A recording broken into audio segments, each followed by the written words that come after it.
aquellos que nos generan unas mayores garantías en la operación y que financieramente nos van a resultar más favorables. Dicho esto, quedamos en vuestras expertas manos y, como no, agradeceros en nombre de esta Cámara de Comercio de Cartagena vuestra participación en este nuevo webinario dentro de la actividad que hemos llamado o denominado Un Café con. Muchas gracias por vuestra participación y pasamos a escucharos atentamente. Muchas gracias, José Carlos. Ante todo, dos cosas. No hablemos de que os pones en nuestras manos porque me da miedo esa cuestión. Y segundo, que os voy a resolver todas las dudas, que más quisiera yo poderos resolver todas las dudas en esta materia, dado que es una materia. Al menos las principales estoy seguro de que sí, porque tu dilatada experiencia ya te curte en 1000 batallas en este tipo de operaciones. Como llevamos mucho tiempo ya trabajando junto a José Carlos, eso más bien es un comentario de amigo. Bueno, y además de compañero y de compañero. Vaya el cariño por delante. Exactamente, yo también por mi parte. Cariño que evidentemente tengo para toda la gente de Cartagena y para la Cámara de Cartagena. Os digo que siempre estoy encantado de dar curso en Cartagena y contactar con vosotros porque sois de las audiencias más profesionalizadas o más profesionales que conozco, por vuestras preguntas, por vuestros comentarios y más agradecidos también por vuestros agradecimientos. Y con la Cámara de Comercio de Cartagena me pasa exactamente igual porque a pesar del tamaño y de la circunscripción que tiene, es con diferencia una de las cámaras, si no la cámara, que tiene más volumen de actividades de formación, con diferencia. Y eso es de agradecer porque evidentemente la formación, siempre digo yo, que es un paso importante a la hora de irnos al comercio internacional. ¿De qué les voy a hablar hoy yo? Hoy les voy a hablar, o les voy a intentar hablar un poco sobre los medios en el comercio, medios de pago en el comercio internacional. Evidentemente que en toda operación de comercio internacional perdón, o de comercio interno siempre hay dos partes, una parte que entrega el bien o el servicio y otra parte que paga y la primera cobra. Es un hecho evidente que tiene que existir en toda operación de comercio. Eso no lo podemos cambiar, eso no se cambia, eso es lógico en toda operación nacional e internacional. Que el que recibe la mercancía, el que recibe el servicio, tiene que pagar y el que lo entrega tiene que cobrar, tampoco es ninguna especialidad del comercio internacional. Lo que sí, y que en esta consideración inicial que siempre hago en este tema o en otros temas de comercio internacional, que en esta materia hay también aspectos jurídicos que deben ser tenidos en cuenta, tampoco es algo que lo podamos desconocer. Y si lo desconocemos, pues estamos creando un riesgo, estamos dando ventaja a la otra parte, dado que renunciamos a uno de los campos donde se juega el tema del comercio interno, de la operación internacional, y evidentemente podemos comprometer definitivamente el éxito de la operación. Como siempre digo, de nada vale cerrar una buena operación, de nada vale tener un éxito en el cierre de la operación si después, por pactar un medio de pago defectuoso, por pactar un medio de pago no bien definido, no vamos a cobrar. Para eso es mejor no cerrar la operación. Estaréis de acuerdo conmigo, porque mejor así nos evitamos dolores de cabeza durante mucho tiempo, o tendremos solo al principio. Una primera cuestión que muchos de vosotros ya conocéis, pero que es necesario para entrar en este tema, es decir qué son los medios de pago y cuáles son los medios de pago, digamos, habituales, ordinarios. Aunque la inventiva que tenéis los exportadores y los importadores no deja de sorprenderme a mí en muchas ocasiones. El medio de pago, evidentemente, es un mecanismo, es un sistema, es una vía a través de la cual se articula, se ejecuta la obligación de pago, el derecho de cobro que tienen las partes en un contrato de comercio internacional. Pero al mismo tiempo, no olvidemos que el medio de pago es el resultado de un contrato normalmente, salvo en algunos casos que ya veremos exceptuados, que no son los habituales, es un contrato entre el importador, el exportador o el importador o el exportador y la entidad financiera que interviene en la operación. Contrato que tiene una regulación propia, muchas veces, como ya veremos, no una regulación legal, sino una regulación pactada y a veces con remisión a usos y costumbres. Por lo cual, tengamos que tener en cuenta que en una operación de comercio internacional nos van a intervenir varios contratos: la compraventa, el seguro, el transporte, pero también un contrato financiero, no porque implique financiación, que a veces puede haber o no, sino un contrato que se vincule a un medio de pago. Contrato que es independiente de los demás, pero que debe estar coordinado con los demás, como ya veremos. En cuanto a las clases, resumidamente, os puedo hablar en primer lugar de clases, distinguir entre documentales o no documentales. Las no documentales son aquellas que se llaman simples, en las que no exigen una intervención del banco exportador, o sea, del banco del exportador, y posiblemente ni siquiera del importador en la gestión documental, más allá, en todo caso, de un carácter pasivo de recibir una orden y de domiciliar o cargar esa orden y a su vez recibirla, en la que, como consecuencia de que no hay documentos, no hay ninguna vinculación entre el pago, entre el cobro y la entrega de la mercancía, y que por ello implica o deben implicar un mayor nivel de confianza, porque en principio, a priori, en teoría, tienen un mayor nivel de riesgo. Como tipos, como clases de estos medios de pago no documentales, evidentemente tenemos el pago en efectivo, tenemos los títulos valores, como son cheques, como son pagarés, como letras de cambio, la transferencia bancaria, que se puede denominar orden de pago simple, que se denomina orden de pago simple, y la remesa simple, que pueden ser a la vista con un pago aplazado, igual que la transferencia bancaria, que no se me olvide, puede implicar también un anticipo en determinadas condiciones. En cuanto a los documentales, son aquellos medios de pago en los cuales sí existe una vinculación entre la forma de pago y ciertos documentos relacionados con la operación o relacionados con la mercancía, o relacionados con dos elementos, con la operación de pago y con la mercancía, que se tramitan a través de las entidades financieras, que las entidades financieras desempeñan un papel activo con diferente nivel de actividad y, por tanto, diferente nivel de coste en cuanto al control, en cuanto a la gestión documental, y que por ello implican, según el nivel y según las características, un menor nivel de riesgo y, dado que existe o debería existir, una mayor confianza entre las partes. Supuestos típicos de medios documentales de pago en comercio internacional. Cabe, aunque no es muy habitual, puede pasar una orden de pago documentaria, que puede ser evidentemente también, digamos, a la vista o puede ser aplazada. Podemos tener una remesa documentaria a la vista o con pago aplazado.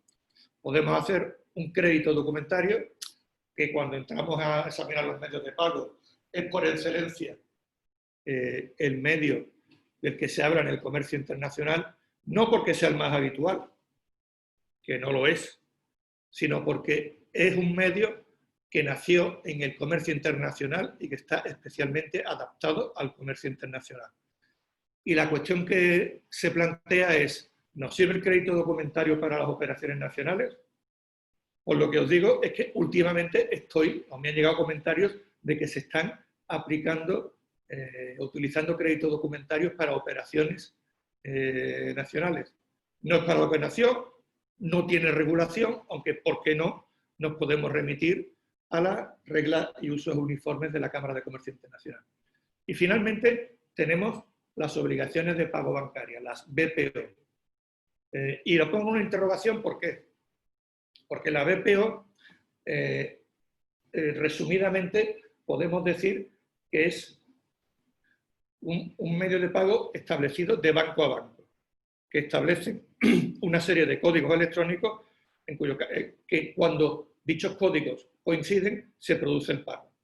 En principio, no haría falta ese carácter documental en tanto en cuanto intervienen en todo caso documentos, más bien órdenes electrónicas. Lo que pasa que es verdad que esos códigos, esos certificados electrónicos, los bancos los van a elaborar sobre la base documental que le aporte el cliente. Con lo cual, al final, nos encontramos con que la obligación de pago bancaria, el BPO, en principio no está incluida dentro de este carácter documental. El centro, el core de la obligación de pago bancaria, sí va a haber documentos relacionados con ella.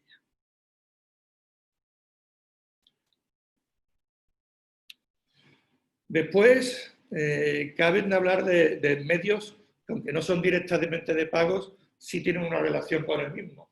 Ya los que me sufristeis en el webinario del viernes y los que no, también os sonará el tema del factoring, que es una cesión de créditos normalmente instrumentado a través de una cesión de factura que permite una financiación, si lo desea, a cargo al beneficiario del mismo, e incluso permite una limitación del riesgo o exclusión del riesgo si se hace un factoring sin recurso.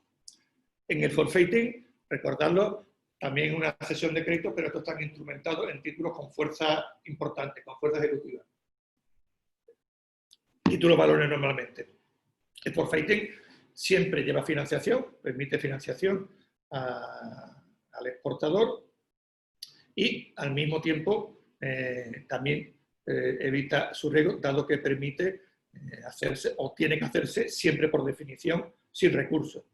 Y el leasing, bueno, el leasing realmente no es un medio de pago, como sabéis, es un arrendamiento sujeto a opción de compra, pero es verdad que muchas veces el leasing lo que oculta, práctica que los tribunales no admiten, pero el leasing lo que oculta es un pago aplazado, por lo cual también se constituye un medio de pago con financiación y también un pago de seguridad. Y finalmente, también tenemos medios de pago indirecto a través de garantía. ¿Y por qué medios de pago indirecto a través de garantía? Porque si el acreedor, el que tiene el derecho al cobro, no cobra, ¿cómo va a cobrar? Va a cobrar ejecutando la garantía pactada. A este respecto, se habla de garantías contractuales, esto es, las incluidas en un contrato.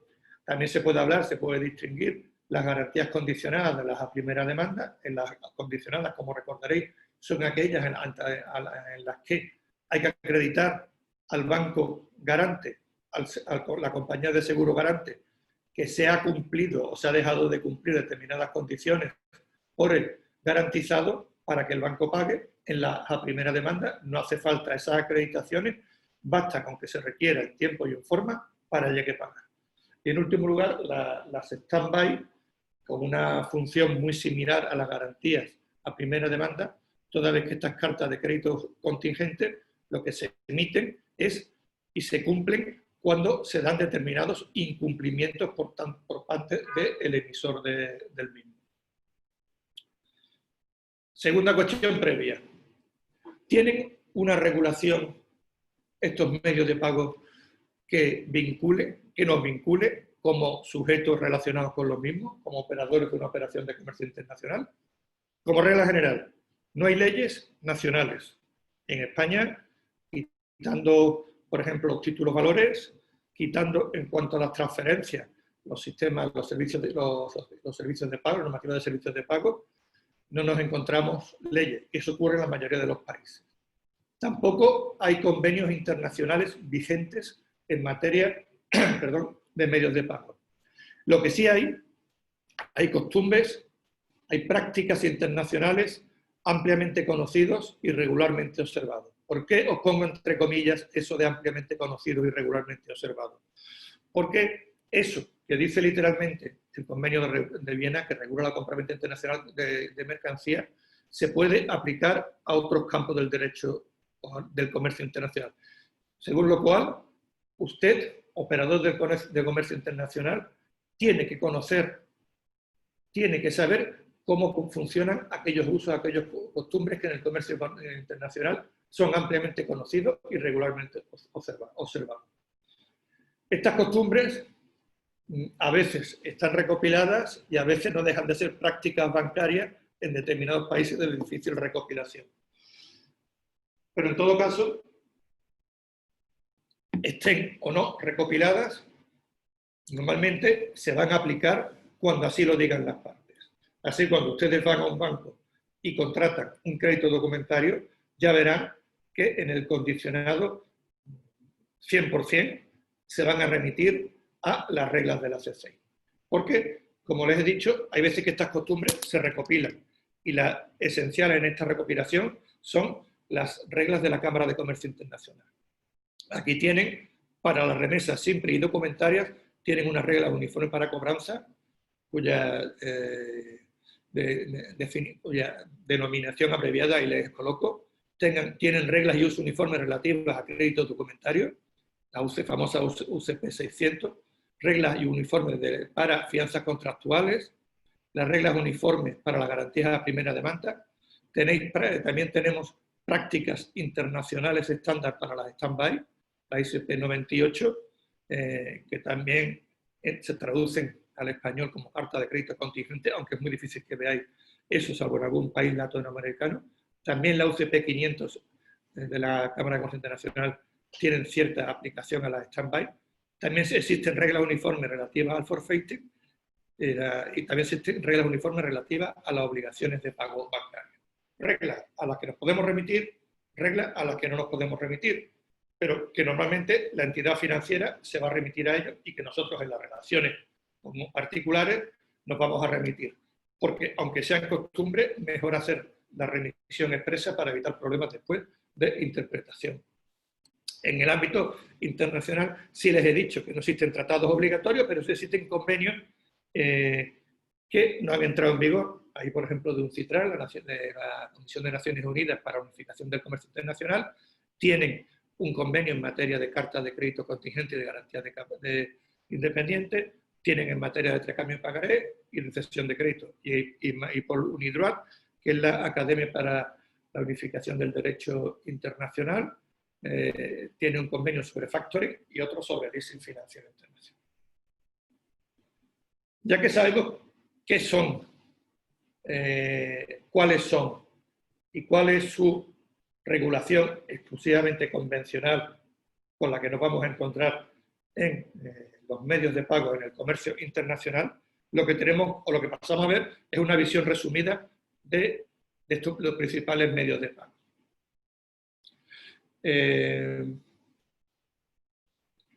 Transferencia bancaria. Bueno, evidentemente, antes de la transferencia bancaria, ustedes pueden pagar o cobrar en efectivo. Práctica hoy en día que resulta prácticamente imposible, y perdón la reiteración, por limitaciones de movilidad en efectivo, por normativas de blanqueo de capitales, por la inseguridad de utilizar ese medio de pago, con lo cual mi consejo es que si alguien le propone un pago en efectivo, cuidado en aceptarlo, porque se pueden encontrar después con problemas al respecto. Bueno, ¿cómo se pueden encontrar problemas si la transferencia bancaria, aunque su cliente sea de un país determinado, se hace desde, por ejemplo, un paraíso fiscal? O pongamos, si la transferencia que tenía que venir de Irán, de una empresa de Irán, se la hacen desde Turquía, o si la transferencia que le pide el importador chino le pide que se lo haga no a su nombre, sino en pequeñas cantidades a cuentas bancarias a nombre de diferentes personas. Prácticas que les digo que las he tenido encima de la mesa y que siempre he recomendado no seguir por esa vía. Junto al pago en efectivo, evidentemente cabe por un cheque, cabe el pago por cheque, aisladamente, sin estar vinculado a otros medios de pago. Ese medio de pago ¿Es posible? Sí, evidentemente es posible. Y será más fuerte si es un cheque bancario. El problema que tiene el cheque bancario, perdón, la letra y el cheque, evidentemente, la letra de cambio, el pagaré, el cheque aislado, que su movilización tiene que llevarse al cobro a otro país, lo cual nos plantea problemas de pérdida, nos plantea problemas de sustracción, nos plantea problemas de destrucción parcial. También nos plantea problemas respecto a si se ha rellenado o se no ha rellenado bien conforme a la normativa del otro país. El hecho de que haya cobrado en otro país que exige normalmente que nuestro banco al que se lo damos para que lo cobre tenga un tiempo para cobrarlo, que haya cargos para ese cobro. Todos esos mecanismos evidentemente repercuten en esa vía como vía exclusiva de crédito. También se pueden hacer adeudos, domiciliaciones bancarias, pero evidentemente eso, que es muy normal en el ámbito interno, en el ámbito internacional, es más difícil de encontrarlo, aunque bueno, nada impide que al banco del importador se le dé órdenes por parte del importador de atender todos los recibos, todos los requerimientos de pago que le haga determinado exportador durante determinada fecha. ¿De acuerdo? Pero como les digo, esos medios aisladamente son medios residuales, no son medios habituales como en el ámbito del comercio internacional. Empezamos a ver otros medios de pago. Hoy en día estarán de acuerdo conmigo que el medio de pago habitual, muy usual, es la transferencia bancaria. Es lo más normal, podemos llamarle la orden de pago simple. ¿Por qué? Porque es algo muy simple, es un mecanismo muy simple. Si lo ven, el mecanismo no puede ser más simple. El importador realiza una transferencia a través de su banco en virtud de la cual el banco le adeuda la transferencia que le da y realiza el banco la transferencia al banco del exportador y esta a su vez abona en la cuenta del exportador y el exportador transmite la mercancía, envía la mercancía. Esto puede ser así o puede ser que el exportador lo que haga es mandar la mercancía antes, con lo cual nos podemos encontrar con un pago anticipado por parte del importador o nos podemos encontrar con una entrega de la mercancía anticipada con cargo al exportador. En función de uno u otro mecanismo, el modo de actuar será más arriesgado para uno o para otro. Es posible acordar por el exportador y por el importador que la transferencia se hará cuando la mercancía vaya a salir, digamos, controlada. Puede pasar. No es raro que el importador mande un representante, utilice un inspector que le confirme que la mercancía, conforme a las características que se había acordado, ha sido puesta en el medio de transporte.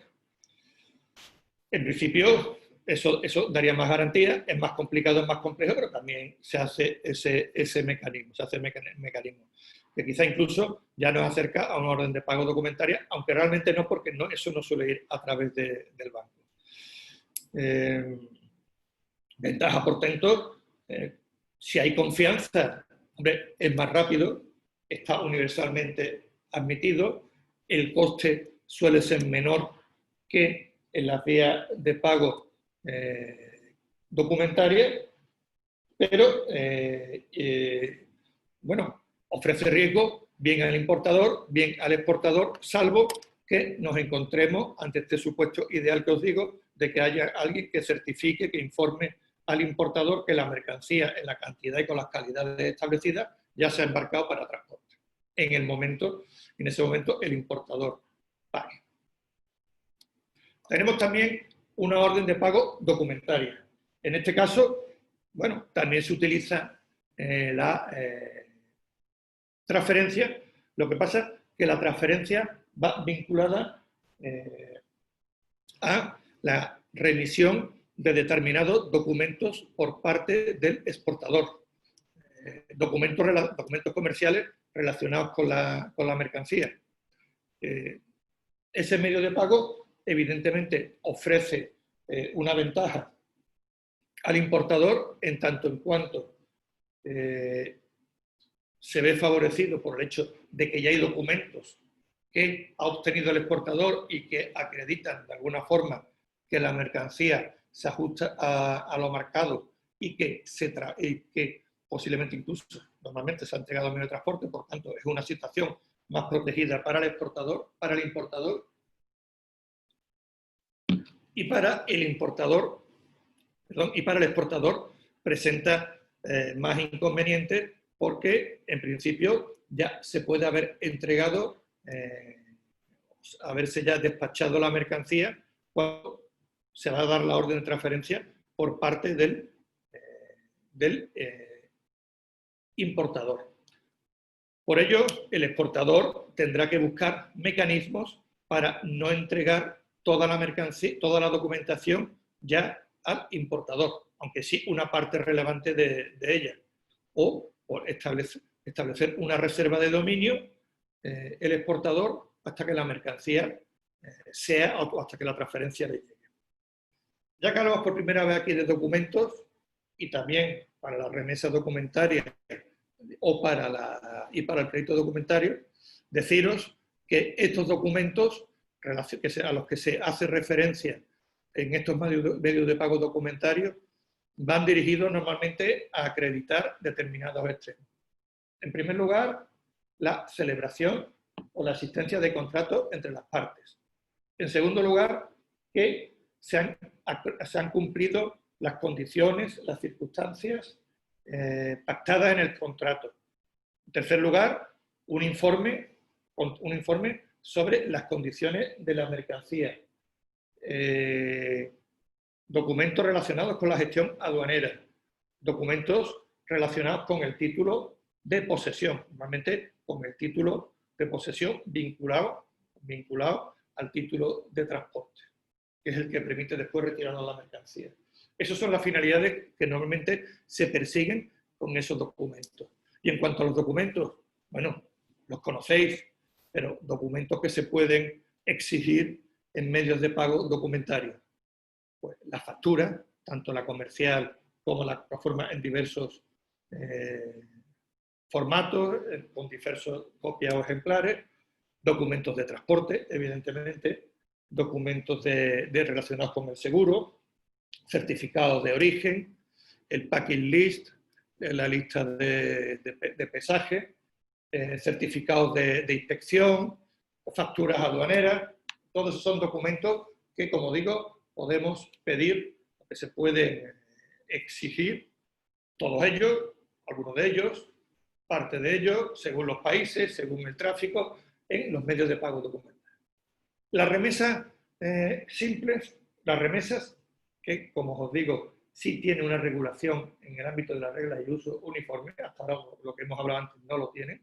Las remesas simples, implican siempre remisión de documentos. Lo que pasa es que si hablamos de remesa simple, estamos hablando de documentos financieros, normalmente cheques, que también pueden ser letras de cambio, y pagaré con menos uso, porque no hay muchos países, o hay países que no admiten el pagaré, en los cuales en la remesa simple, por tanto, solo documentos financieros, frente a la remesa documentaria en la cual se van a combinar documentos financieros con documentos comerciales, que son lo que hemos visto. En la remesa simple, el mecanismo es, digamos, permitidme la expresión, bastante o más simple que la remesa documentaria. Aquí el exportador lo que hace es envía un efecto, estamos hablando de un cheque, estamos hablando de una letra de cambio, para aceptación a su banco. Este banco lo comprueba y se lo manda al banco del importador. El banco del importador lo remite a este para que a su vez lo acepte. Una vez aceptado el efecto, vuelve del banco del importador o del exportador y este remite el efecto ya aceptado al exportador. Y el exportador remite la mercancía. Cuidado que, como decía en la remesa simple y en la orden de pago simple y en la orden de pago documentaria, nos podemos encontrar con que la mercancía se envíe por el exportador antes incluso de la aceptación, antes de que se produzca la aceptación o después de que se produzca la aceptación. Si el pago es a la vista contra entrega de mercancía, no habrá financiación y el riesgo será mínimo. Si el pago es, digamos, es un pago diferido, es un pago aplazado, evidentemente el exportador asumirá un riesgo. Y asumirá un riesgo porque aunque haya retenido, aunque todavía la mercancía no se le haya entregado al importador, nos encontramos con que ya se encuentra fuera del poder del exportador y posiblemente ya incluso en el país del importador. Con lo cual, posiblemente al exportador no le va a interesar intentar actuar contra esa mercancía o en relación a esa mercancía en el país del importador. Depende según las circunstancias, depende según los países, pero en principio no, o depende de lo que hayamos pactado. Lo que va a tener que hacer, por tanto, el exportador es ejecutar ese efecto aceptado, ese efecto elaborado o entregado por el importador, normalmente conforme a unos procedimientos acelerados, ejecutivos, que permiten esa vía acelerada. Mayor protección para el exportador es, lógicamente, si el efecto aceptado por el importador nos llega también avalado por un banco o por una compañía de seguro o por un tercero que va, digamos, que tenga una solvencia, que tenga una seguridad que lo permite.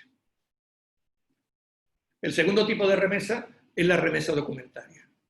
Aquí la estructura, como podéis ver, o como voy a explicar, es similar a la de la remesa simple. Lo que ocurre es que aquí el intercambio y el control de documentos es más importante o es más grande que lo que ocurre en la remesa simple. ¿Qué es lo que hace? ¿Cómo se estructura el tema? El exportador normalmente, lo que hace es embarcar la mercancía o llegar hasta donde se haya pactado para obtener los documentos comerciales que tienen que remitir al importador. El exportador normalmente lo que hace es esos documentos comerciales, así como el documento financiero, si se ha pactado un documento financiero, los remite al banco. El banco suyo lo que hace es revisar esos documentos, por si son todos correctos, si son todos adecuados y también el efecto. Y los remite a su vez al banco del importador. Y el banco del importador también puede realizar una revisión de documentos y de efectos, de documentos comerciales y de efectos remitidos, y se los entrega al importador. El importador va a aceptar o debe aceptar el efecto y el efecto aceptado sigue el camino de vuelta. Produce entonces la llegada de la mercancía al importador. Aquí podéis decir, hombre, el mecanismo no es distinto al crédito documentario. No nos confundamos. Aquí, efectivamente, el banco del exportador, incluso el banco del importador, realizan una revisión, realizan una gestión documentaria, pero lo realizan conforme a las instrucciones recibidas del exportador, en primer lugar, y sin asumir responsabilidad en cuanto a esos documentos. Solo lo asumirán, evidentemente, si actúan con culpa o con negligencia. Por ello, podemos decir, en primer lugar, que esa diferencia evidentemente es vital, es una diferencia esencial. Aparte que las normas y costumbres que lo regulan son distintas, aparte que los bancos que intervienen no se da esa interposición de más bancos como si existen en el crédito documentario, aparte que esa función de garantía que tiene el crédito documentario aquí es mucho más atenuada y evidentemente, aparte de que la normativa o las costumbres son distintas. Aquí tenemos la URC 552 y en cambio en los créditos documentarios tenemos la UCP 600. Por tanto, y además nos encontramos con otro hecho, por muchos documentos que haya remitido el exportador o muchos efectos que le hayan remitido, el exportador, si no cobra o no puede cobrar ese efecto, puede retener la mercancía. Si puede todavía en ese momento o si incluso se ha pactado una reserva de dominio. Y en último lugar, en esta revisión corriendo de estos medios de pago, tenemos el crédito documentario. El crédito documentario que todos ustedes conocen y que les suena del comercio internacional. El crédito documentario muy simplemente lo podemos definir como aquel medio de pago en cuya virtud el banco del importador o alguien autorizado, designado o que asume la obligación con el banco del importador se obliga a pagar al banco del exportador y en definitiva al exportador el precio pactado para la operación contra entrega por parte del exportador a través de su banco de documentos que acrediten que H ha cumplido su obligación, el banco su obligación de exportar, de entregar la mercancía que sea conforme y adaptada a lo pactado. La estructura, por tanto, es una estructura, como les digo, un poco más compleja. Podemos hablar hasta de 10 pasos. ¿Cómo es la vía de actuar? Normalmente el importador, que es el ordenante, que es del título, lo que hace es a su banco emisor, le ordena que emita un crédito documentario. El banco emisor, después de aceptar la apertura del crédito documentario, informa de ello al banco o a los bancos intermediarios, porque nos podemos encontrar con que el banco emisor pague directamente al exportador, que haya un avisador en el país del exportador, cuya misión simplemente es notificar la apertura del crédito documentario al exportador, que haya un banco nominado en el país del exportador, cuya misión será gestionar el pago en nombre del banco emisor, y nos podemos encontrar un banco confirmador, que siempre interesa, si somos exportadores en el país del exportador, que asume también la obligación de control documental y de pago en nombre propio. El banco intermediario, el beneficiario, hace llegar, o se llega directamente al exportador, que la existencia de ese crédito documentario, y lo que hace el exportador es comenzar la gestión de la operación, si no la ha comenzado antes, y remitir los documentos pactados, bien al banco emisor, bien al banco confirmador, para que estos realicen una revisión de dichos documentos. Esta revisión exclusivamente es documental. Evidentemente, el banco emisor, el banco confirmador, no se van a poner a revisar la operación, simplemente a los documentos. Y si estos documentos se ajustan exactamente a lo establecido en el crédito documentario, van a pagar. No pueden negar el pago, porque no nos olvidemos que aquí el obligado frente al exportador es el banco. Gran diferencia con respecto a la remesa documentaria que hemos visto. Una vez pagado, pues evidentemente lo que ocurre es que ya se informa de ello al ordenante y se le carga. Y mientras tanto, se le envía la documentación. Y lo que se hace es el ordenante con la documentación acreditativa de la mercancía, con el título de la mercancía, la recoge en el punto convenido. Por lo cual, como pueden ver ustedes, medio de pago y medio de garantía. Medio de pago porque a través de él se articula el pago de la operación, y medio de garantía para el exportador porque sabe que si cumple los requisitos le van a pagar, y para el importador, que sabe que solo va a pagar si se han cumplido los requisitos. No podemos olvidar que en este crédito documentario va a existir una juxtaposición de contratos que deben estar coordinados, aunque sean entre sujetos distintos, porque si no nos vamos a encontrar con problemas. Tenemos un contrato principal, el que existe entre el exportador y el importador, tenemos un contrato bancario con una orden de pago que dirige el importador al banco emisor, podemos encontrarnos con varios órdenes o varios contratos entre los distintos bancos que intervengan en la operación y también nos podemos encontrar con una promesa de pago destinada al beneficiario. Como les digo, son operaciones distintas, son contratos juxtapuestos, pero evidentemente tienen que estar coordinados, porque si no puede haber problemas. En cuanto a las ventajas que tiene el crédito documentario, evidentemente la ventaja para el exportador es que confirma la solvencia del importador. En todo caso, es el banco el que asume la obligación de pago, por lo cual va a tener una mayor garantía, una garantía casi total, con excepciones del pago. Le puede permitir obtener financiación, ya con un crédito documentario se puede obtener financiación, incluso nos pueden pagar, digamos, de forma directa, también nos pueden pagar a través de un título para la negociación, por ejemplo, una letra de cambio, en cuyo caso tenemos financiación pero para el importador, y también garantía para las dos partes es que existe una mayor protección jurídica para las dos partes. En cuanto al importador, la ventaja que le da es que le confirma al beneficiario, le confirma al exportador la solvencia la solvencia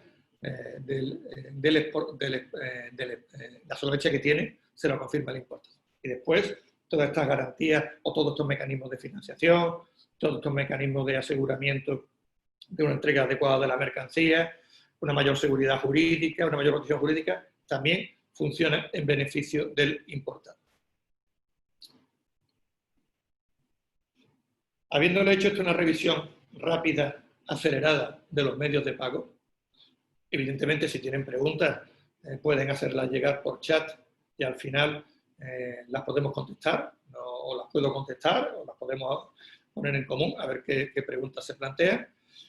Vamos a ver un poco cuáles son los principales puntos críticos que se plantean a la hora de elegir los medios de pago, algunos de los cuales ya lo pueden deducir de las cuestiones que les he comentado. En primer lugar, tienen que coordinar todos los contratos con el medio de pago. Un medio de pago no va de forma aislada, va vinculado a un contrato. Es más, no solo a un contrato, existen otros contratos dentro de una operación. Recuerden, en una simple operación de comercio internacional, una operación de compra-venta internacional, tenemos la compra-venta, tenemos el transporte, tenemos el seguro, podemos tener una financiación vinculada y tenemos un contrato por el cual se establece el medio de pago. Por lo cual, los contratos están vinculados. Incluso si pagamos un pago en efectivo, incluso anticipado, nos podemos encontrar vinculación al contrato. Si no están coordinados, existen riesgos. Se pueden crear conflictos precisamente por esa falta de coordinación entre ellos. Podemos estar cumpliendo un contrato perfectamente y otro dejándolo sin cumplir, por lo cual se nos puede bloquear la operación. A la hora de elegirlo, tenemos que elegirlo teniendo en cuenta diversos factores. En primer lugar, tenemos que tener en cuenta la seguridad, la seriedad, la solvencia que nos den la otra parte en el contrato. Tenemos que ver también la confianza que nos da la otra parte en el contrato, vinculado con esos otros extremos, porque la confianza, el medio de pago será uno u otro. Tenemos que ver también el riesgo país o la seguridad jurídica que ofrece el país donde se va a realizar, donde se va a verificar o debería verificarse el pago. Tenemos que conocer o ver cuál es el tipo de operación, porque muchas veces el medio de pago vendrá vinculado al tipo de operación pactada. ¿Cuál es la nacionalidad de las partes? Porque en algunos, según el país en el cual, o la nacionalidad de nuestra contraparte, nos podemos encontrar que hay medios de pago obligatorios. Hay medios de pago que nos ofrecen otra posibilidad. Recuerden, Argelia hasta hace poco exigía el crédito documentario y todavía hay países que siguen exigiendo el crédito documentario. En la Unión Europea, el crédito documentario en muchas ocasiones no está bien visto en tanto en cuanto implica un mayor coste.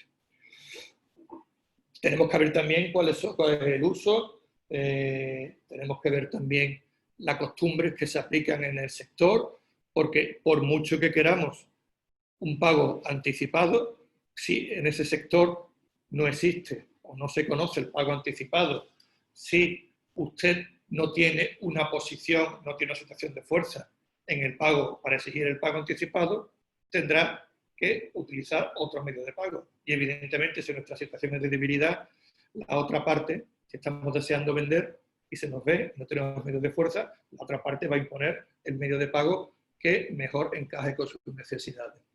Tenemos que ver las demás cláusulas que están pactadas en el contrato para que no haya problemas en orden al medio de pago.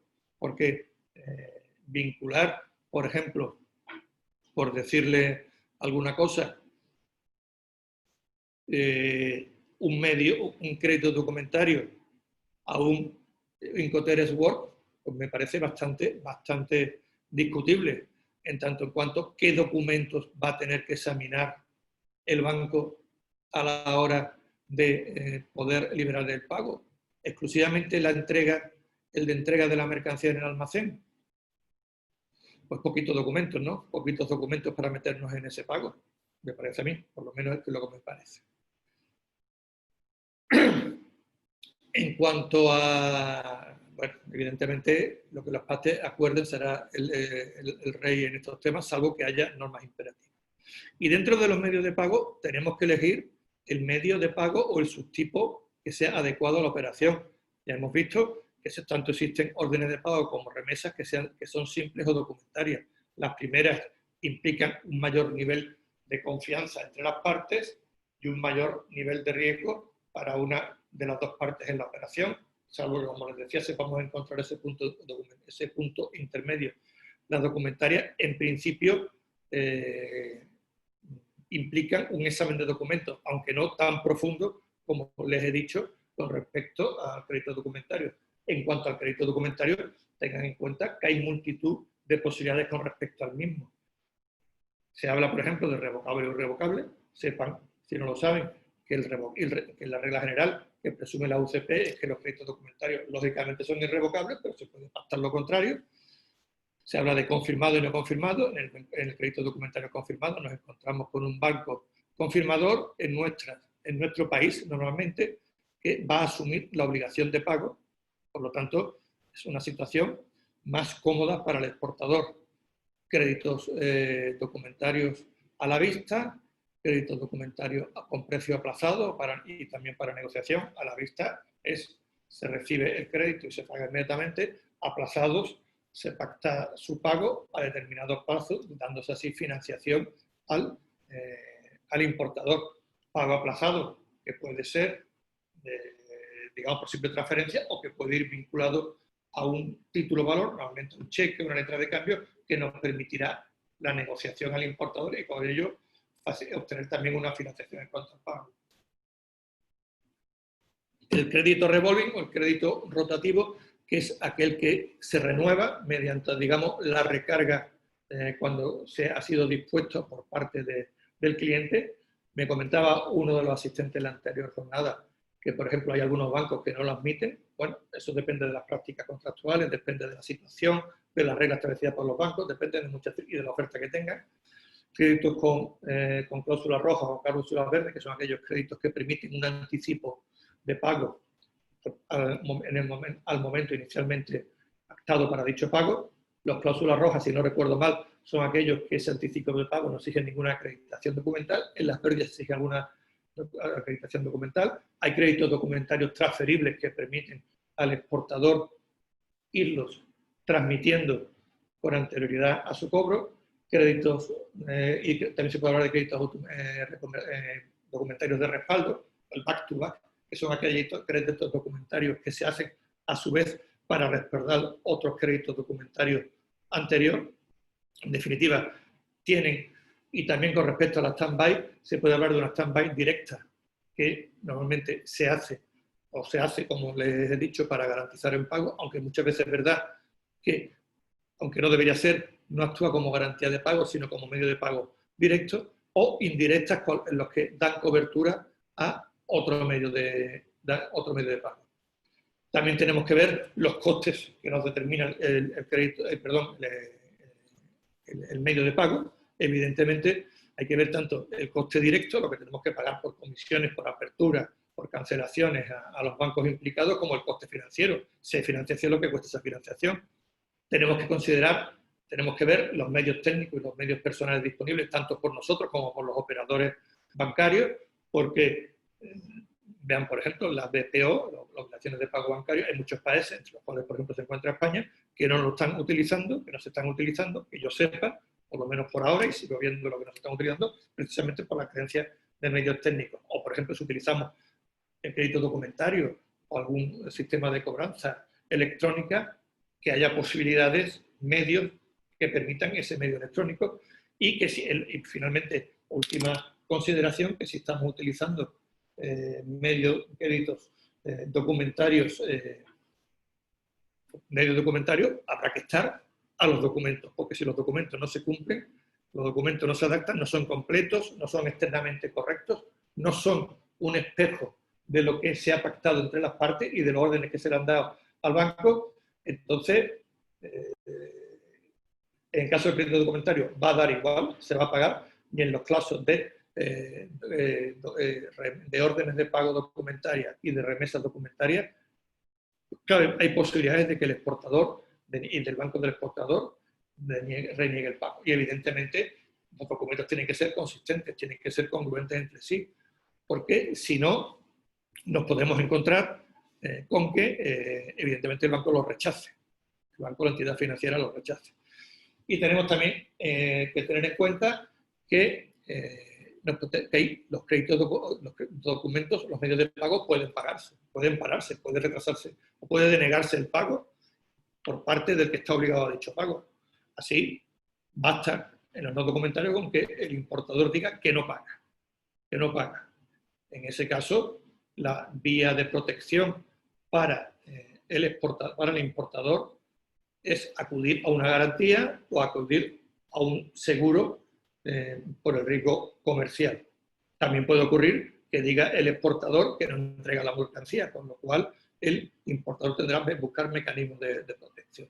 También que puede servir una garantía o puede también servir un seguro. En los créditos documentarios se puede paralizar el pago contra falta de entrega de documentos, cuando los documentos se entregan pero no son conformes, cuando externamente no son correctos o cuando existe una orden judicial que paraliza el pago, que realiza un embargo sobre el crédito. En esos casos se puede paralizar el pago, el pago establecido en el medio correspondiente. Y en muchos casos, si existe un fraude a la hora de requerir el pago, estamos en supuestos de falta de congruencia del documento, en los cuales en muchos países se permite paralizar el pago. Vinculado a estos puntos críticos del medio de pago, os puedo haceros mención algunos consejos, algunas precauciones para su utilización, muchas de las cuales ya habréis deducido de lo que estamos hablando hasta ahora. En primer lugar, tiene que coordinarse el medio de pago con el contrato, con la entidad financiera, con el incoterm pactado y con todos los contratos que hay vinculados. Porque si improvisamos, si no lo conectamos, vamos a tener un problema. En segundo lugar, cuando intervienen bancos o en lo que pactamos, tiene que ser el medio de pago y las órdenes que se dirigen al respecto o las solicitudes deben ser claras, concretas, precisas, exactas. Deben ajustarse a lo pactado y tienen que incluir, en el caso de que haya documentos, todos los detalles de los mismos. En tercer lugar, si soy el exportador, intentaré siempre tener al banco que me va a pagar directa o por instrucciones del otro banco, del banco inicialmente obligado, en mi país. Recordaros lo que hemos visto, que no es lo mismo tener un banco avisador, un banco nominado, que un banco confirmador en el crédito documentario. Si hay que enviar documentos, no enviarlo de cualquier forma y no enviarlo a cualquiera por favor, no enviemos en el crédito documentario los documentos directamente al importador, porque el importador puede recoger la mercancía directamente sin que se acredite el cumplimiento de las obligaciones por parte del mismo. Consecuencia de lo que os he dicho, de que los términos tienen que ser claros y precisos, tienen que ser términos posibles y no confusos. Y así, por ejemplo, en materia de crédito documentario se han hecho interpretaciones para evitar dudas. El famoso término clean on board, el limpio a bordo, suscitaba dudas si cuando, como casi siempre ocurría, el capitán del buque no emitía ese clean on board. Ya se ha dicho que cuando no se diga nada se presume que es clean on board, así con respecto a palabras como cerca de, aproximadamente.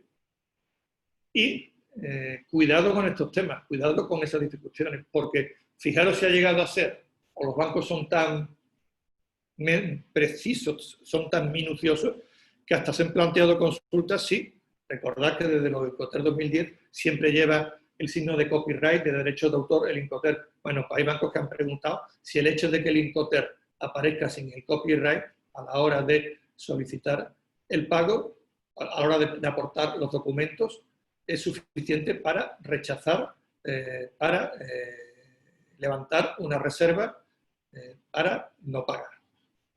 Tenemos que identificar, evidentemente, los documentos que sean adecuados y no identifiquemos cualquiera. El exportador tendrá que identificar aquellos documentos que pueda obtener.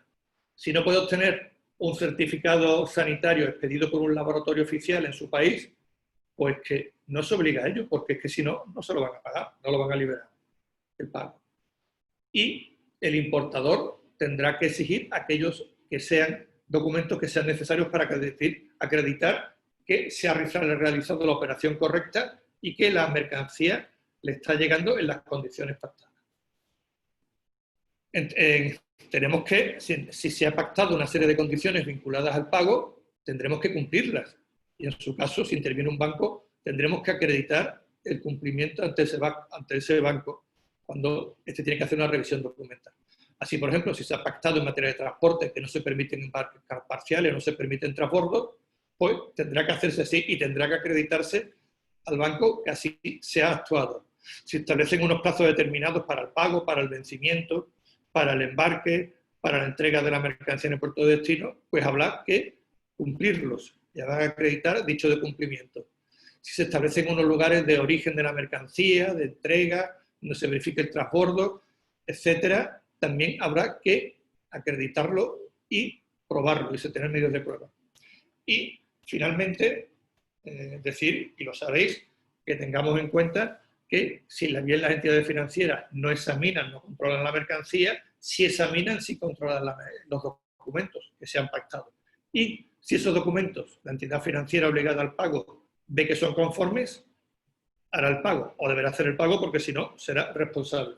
Y si no son conformes, lo que hará será alzará una discrepancia, una reserva, respecto a la cual caben tres posibilidades. El exportador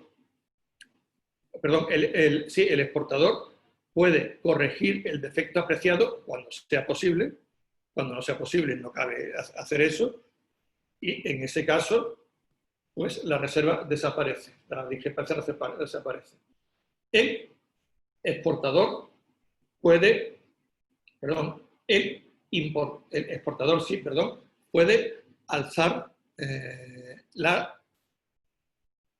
el importador, es que ya estamos hablando demasiado, el importador puede alzar la reserva existente y en cuyo caso el banco puede, normalmente, pero puede oponerse, normalmente pagará.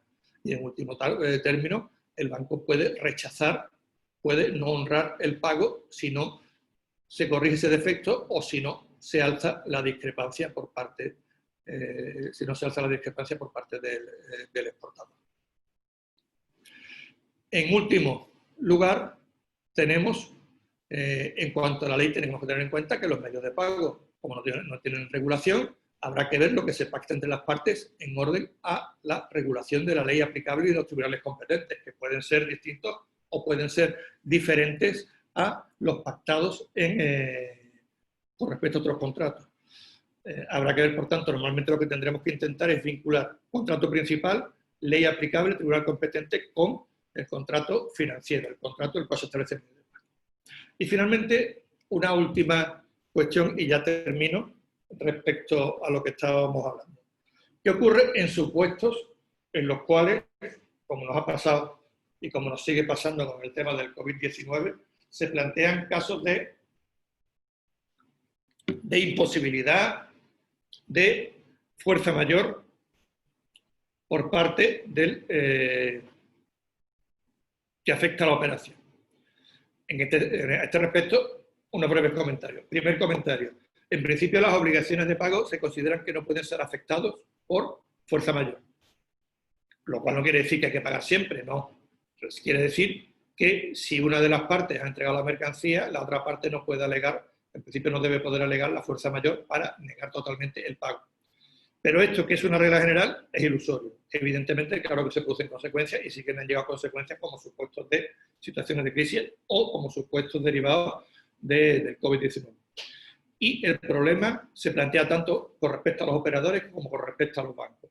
Y la Cámara de Comercio Internacional a este respecto tiene normas en materia de muchos medios de pago, prácticamente en materia de todos los medios de pago. Así veis, por ejemplo, en materia de créditos documentarios, todos los supuestos en los que se producen retrasos, pérdidas, mutilaciones, que pueda afectar la transmisión de los documentos, la entrega de cartas o documentos. Por ejemplo, en materia de crédito documentario, o no por transmisión de instrucciones, el banco es inocente de todos esos defectos. Esos defectos son imputables al operador, a la parte o al cliente que sea responsable de esa entrega, de esa remisión de órdenes, de instrucciones, de documentos. O sea, que por aquí los bancos se quitan de responsabilidad. Y en cambio, y asimismo en los supuestos que la fuerza mayor ya le afecte directamente al banco, y ahí, por ejemplo, tenéis lo que se define por fuerza mayor en los créditos documentarios, en esos supuestos el banco sí puede invocar fuerza mayor. En España, por ejemplo, los bancos han seguido operativos, aunque eso sí, hay bancos que han sufrido retrasos en su operatividad, pero ha habido otros países, y algún compañero vuestro de Cartagena me ha comentado casos en los cuales se han producido retrasos como consecuencia de la falta de actividad, de la suspensión de actividad por parte del banco. ¿Y problemas cuáles han sido? Evidentemente retrasos en la tramitación, que el banco no ha podido atender a las entregas en plazo y que los documentos se han perdido, han llegado tarde, no se han transmitido bien las órdenes. ¿Qué es lo que ha hecho la ECC? Dado que eran supuestos adicionales, la ECC lo que ha hecho es emitido una serie de recomendaciones, no vinculantes recomendaciones, dirigidas fundamentalmente a los bancos, y también una recomendación y un memorándum para los bancos centrales y para los estados. ¿Qué es lo que viene a decir la Cámara de Comercio Internacional en estas recomendaciones? Fundamentalmente que hay que ser flexible, que hay que negociar, que se recomienda la negociación y que en lo que sea posible vamos a intentar fomentar el canal digital para la transmisión de documentos y haciéndolo de forma que sea segura y que sea viable. Sin perjuicio de que ya os diga de que tanto en materia de crédito documentario como en materia de cobranzas, las reglas y uso uniforme de la Cámara de Comercio Internacional tienen versiones, aquí tenéis su identificación, que permiten la tramitación electrónica de la documentación. Versiones que no son en todo caso observadas, pero realmente no son en todos, porque siempre sigue habiendo algún documento de los cuales se sigue pidiendo la transmisión física. Y dicho lo cual, me he pasado un poco de lo que tenía que hablar, pero bueno, ya sabéis que es un tema complicado, es un tema complejo, que os lo he intentado hacer lo más resumido posible, pero que en todo caso ahí tenéis mi dirección, tenéis mi teléfono y quedo evidentemente a la espera de vuestros comentarios y sugerencias. Esta presentación se la entregaré a la Cámara de Comercio de Cartagena para que podáis tener a vuestra disposición. Si no os llega, me la podéis pedir directamente. Y en principio, que está grabado, en principio yo creo que la grabación no la daré porque, como veis y como he comentado algunas veces, aquí así me permite hablar más cómodo, el pensar que la grabación, no va, y menos embarado, pensar que la grabación no va a ser generalmente aceptada y así puedo meter la pata sin problema.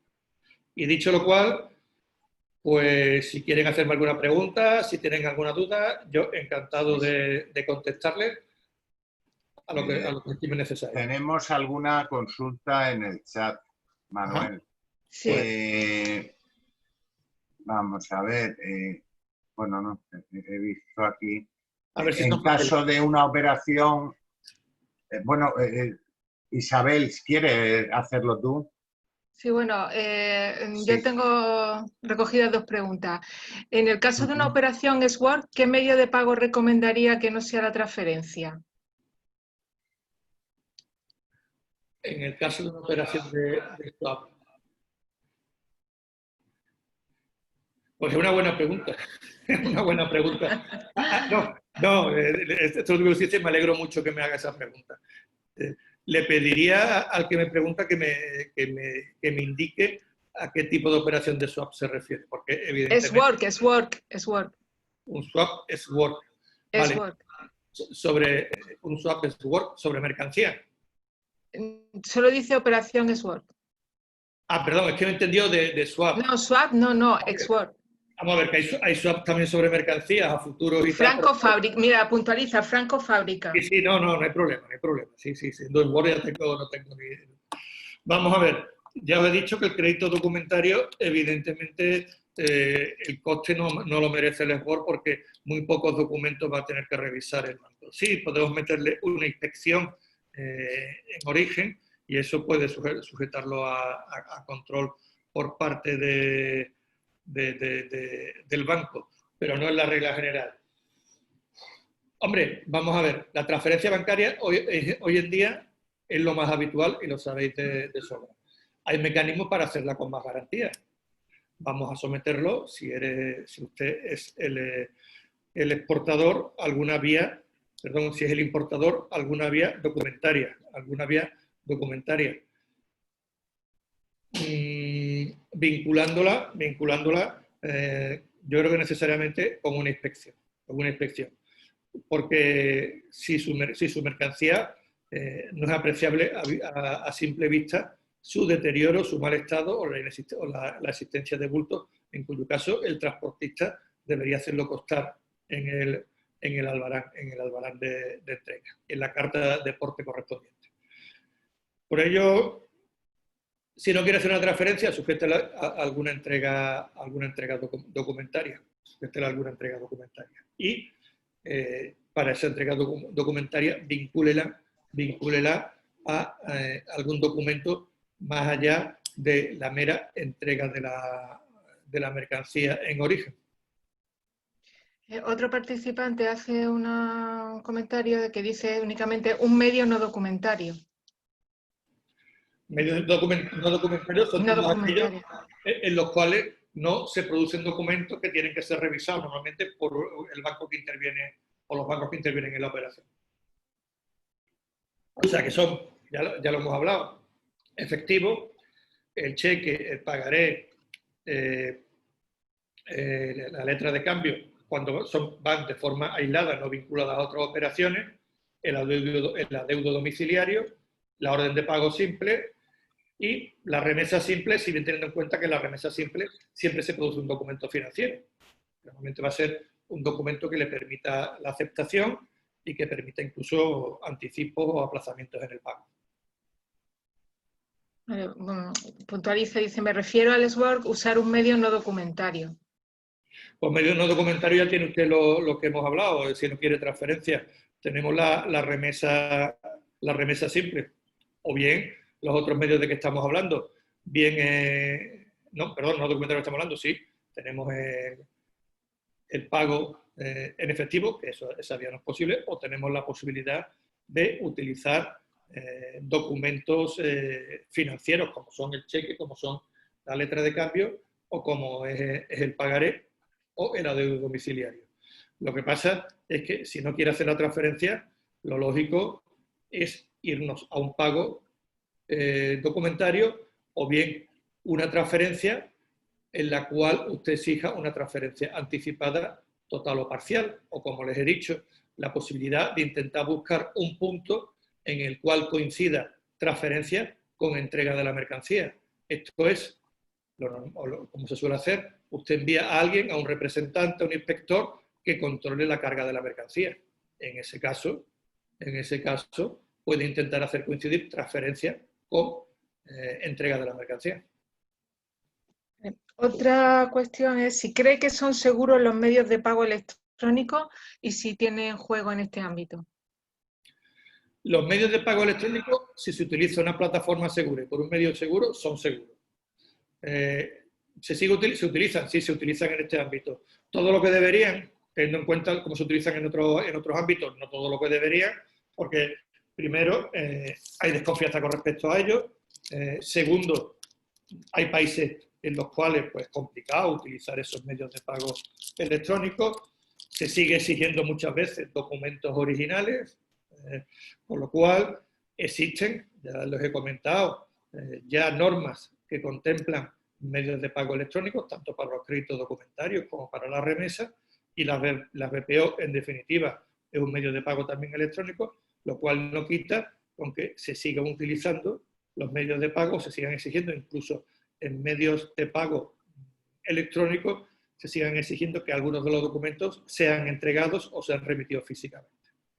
Con lo cual, depende de con quién lo está haciendo, depende de la confiabilidad que le ofrezca la plataforma, el medio y las garantías que le da. Si la ventaja, la rapidez, si a la rapidez se une la seguridad, pues perfecto. Si a la rapidez se le une dudas en la seguridad o que no se dan los requisitos, pues tendrá que utilizar otro medio, que no sea electrónico.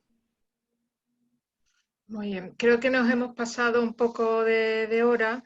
Si quedara alguna pregunta más, pues nos la pueden remitir por correo electrónico y se la contestamos.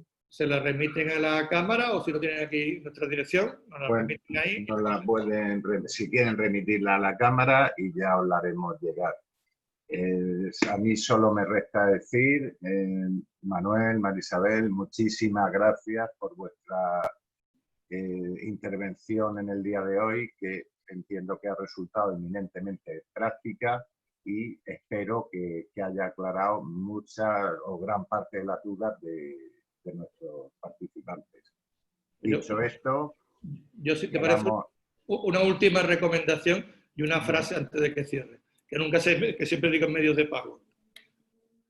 Es un tema tan importante que no podemos dejarlo en manos de los bancos, ¿eh?